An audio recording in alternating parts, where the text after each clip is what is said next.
ក្រុមលេខាធិការឋាននៃ OCB រវាងយុទ្ធភូមិភាគទី5កម្ពុជានិងភូមិភាគទី1ថៃបានជួបប្រជុំគ្នានៅច្រកប៉ោយប៉ែត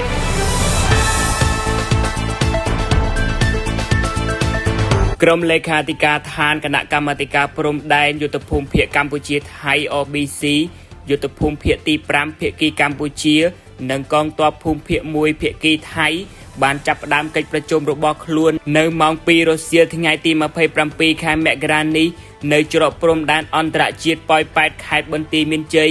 កម្ពុជាទល់នឹងខេត្តស្រះកែវថៃនេះបានតាមលោកស្រីម៉ាលីសុជាតាអ្នកនាំពាក្យក្រសួងការពារជាតិកម្ពុជានៅក្នុងសេចក្តីប្រកាសព័ត៌មាននៅរសៀលថ្ងៃអង្គារនេះលោកស្រីម៉ាលីសុជាតាបានបញ្ជាក់ថាគណៈប្រតិភូក្រុមលេខាធិការរបស់កម្ពុជាដឹកនាំដោយលោកសគីមបាក់ប្រធានក្រុមលេខាធិការឋាន OBC កម្ពុជារីឯគណៈកម្មាធិការប្រតិភូរបស់ថៃដឹកនាំដោយលោកភិថយាគុលពលសវណ្ណប្រធានក្រុមលេខាធិការឋាន OBC